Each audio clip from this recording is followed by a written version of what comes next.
Bonjour à tous, bienvenue dans une nouvelle vidéo. Aujourd'hui, je vais présenter un exercice d'arithmétique dont l'énoncé est le suivant. Trouver tous les entiers a et b supérieurs ou égaux à 0, tels que 7 puissance a moins 3 fois 2 puissance b est égal à 1. Je vous laisse mettre la vidéo en pause et essayer de réfléchir à l'exercice. Alors, un indice pour cet exercice, essayez de considérer la quantité 7 puissance a moins 1, de la factoriser, et ensuite de la refactoriser. Alors on va passer à la solution de l'exercice. Donc on prend notre équation 7 puissance a moins 3 fois 2 puissance b égale 1. On la réarrange en 7 puissance a moins 1 est égal à 3 fois 2 puissance b. Pourquoi? Parce qu'on sait que 7 puissance a moins 1, on a en fait une factorisation, parce que c'est une différence de 2 puissances, parce que 1, on peut l'écrire comme 1 puissance a. Cette factorisation, elle va s'écrire de cette forme-ci.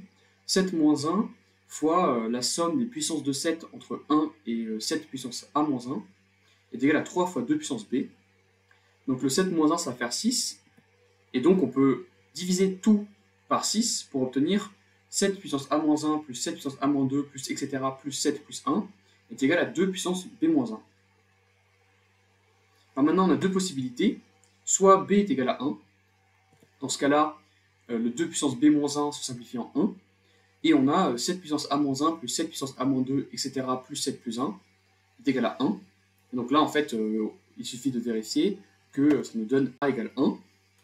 Et effectivement, si je mets a égale b égale 1, j'obtiens 7 moins 3 fois 2, qui fait 7 moins 6, qui va être égal à 1. Donc a égale b égale 1, c'est bien une solution de l'exercice. Maintenant, qu'est-ce qui se passe si b est strictement supérieur à 1? Je reprends l'égalité que j'avais avant. Et maintenant, le terme de droite, eh ben, il est pair, parce que c'est une puissance de 2 qui n'est pas 1. Il est strictement supérieur à 1. Et dans le terme de gauche, tous les termes sont impairs. Donc, ça veut dire qu'il y a un nombre pair de termes. Et donc, il suffit de compter combien il y a de termes, et il y en a a, et donc a est pair. Et donc maintenant, si a est pair, comme j'ai un nombre pair de termes à gauche, en fait, je peux regrouper les termes 2 par 2. Donc, mon terme de gauche, ici, je peux l'écrire de cette manière-ci. Donc, le 7 puissance a-1 plus le 7 puissance a-2, je le mets ensemble pour obtenir 7 plus 1 fois 7 puissance a-2. Puis les deux termes d'après me donnent 7 plus 1 fois 7 puissance a-4, etc. Et les derniers termes, 7 plus 1 me donnent juste 7 plus 1 fois 1. Donc ensuite, tous les 7 plus 1, je peux les sortir à gauche, et j'obtiens 8 fois une somme de puissance de 7, mais cette fois-ci on descend de 2 à chaque fois. Donc 7 puissance a-2 plus 7 puissance a-4 plus etc. plus 7 au carré plus 1 est égal à 2 puissance b moins 1. Maintenant je peux diviser par 8 et j'obtiens cette égalité, 7 puissance a-2 plus 7 puissance a-4 etc.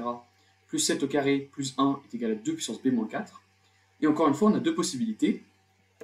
Soit b est égal à 4, donc dans ce cas-là le terme de droite est égal à 1, et ça nous donne que forcément a égale 2.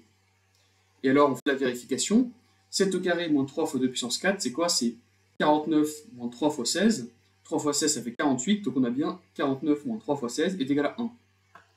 Donc, la solution a égale 2, b égale 4, c'est bien une solution de notre problème. Encore une fois, on a un deuxième cas, si b est strictement supérieur à 4. Cette fois-ci, encore une fois, le terme de droite va être pair. Et donc, comme tous les termes à gauche sont impairs, il va y avoir un nombre pair de termes. Donc ça nous dit précisément que a va être divisible par 4, puisque le nombre de termes, en fait, ça va être a sur 2 à gauche. Donc encore une fois, on regroupe les termes 2 par 2 ensemble. Donc ça va donner ceci, parce que à chaque fois, par exemple, le terme 7 puissance a-2, ça va être 49 fois 7 puissance a-4. Et 7 au carré, ça va être 49 fois 1. Et donc on peut regrouper les termes 2 par 2, et cette fois-ci, au lieu d'avoir un 7 plus 1, on va avoir un 49 plus 1. Et donc ça va nous donner 50 fois 7 puissance a-4 plus 7 puissance a-8 plus etc. plus 7 puissance 4 plus 1 est égal à 2 puissance b-4. Mais ici, en fait, on voit une contradiction, parce que 50 ne peut pas diviser 2 puissance b-4. Parce que dans 50, 50 va être divisé par 5, et 2 puissance b-4, ces diviseurs sont seulement des puissances de 2. Donc pour conclure, les seules solutions de notre problème étaient a égale 1, b égale 1, et a égale 2, b égale 4. Et donc on a montré que c'était les seuls. Voilà. Donc j'espère que vous avez aimé cet exercice, et c'est la fin de la vidéo.